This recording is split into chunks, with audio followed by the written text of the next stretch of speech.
Hi lovelies, it's Victoria and I'm here with a live read.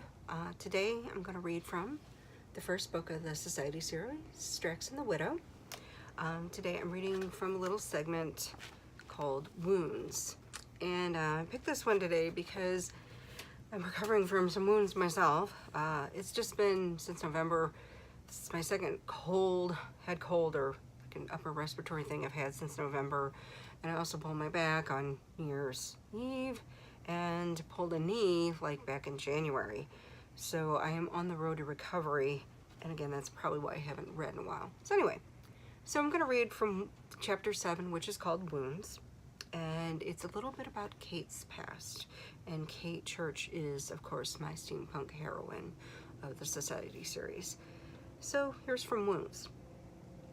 1879. It had been a long, hot day, a few years after Kate's arrival in Iris. The railroad was booming, which meant lots of sweaty, dirty men in filthy clothes and rags.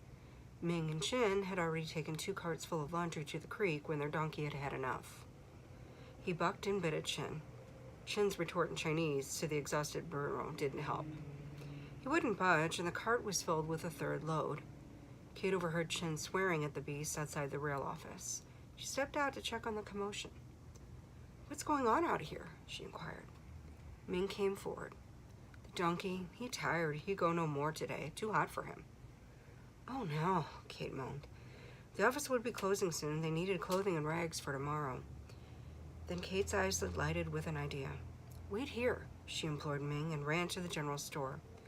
Kate came back with some sweets, water, and an apple for the unhappy creature. After the nourishment, the little donkey suddenly had a second wing and started trotting off to the creek without its owners. Chin laughed and ran after him. Just then the 5 o'clock train whistle blew. "Well, that should do it," Kate smiled satisfactorily. She looked at Ming, who seemed absolutely crushed.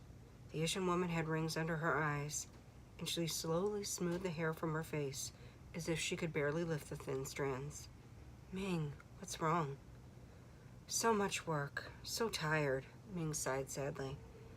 Her face and body were defeated from the heat, coated with sweat and dirt. Kate still had another apple and some of the sweets left. "Ming, eat this. It'll make you feel better," she urged.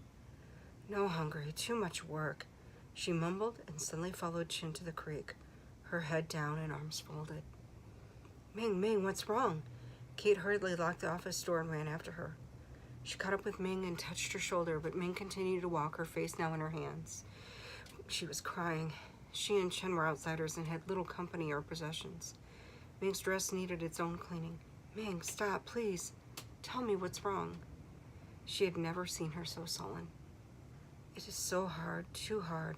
So much, too much work." Ming sobbed and turned an embarrassed red. "Ming, I'm so sorry. I can help, really, I can. Wait here." Kate ran to the tool shed behind the office. She'd been tinkering and had already finished something for Ming and Chen. She grabbed a large contraption and ran back to Ming. She looked up and a grin passed over her surprised face. "Look, I know you've needed this. I made you a larger washboard. And here, you turn the crank at the top and press the clothes through the rollers to help dry them." "Oh," was all Ming could manage. She touched the machine as if it had appeared out of thin air.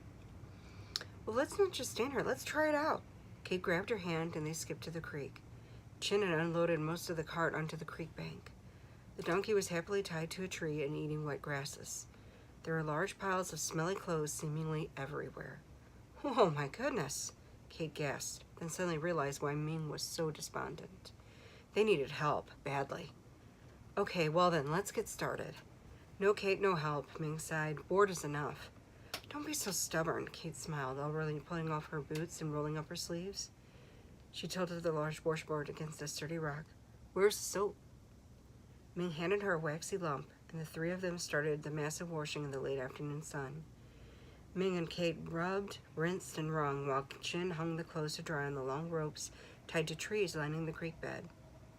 As they finished, Chin jumped fully clothed into the creek, rinsed off, whispered something to Ming, and headed to their tent around the bend of the creek.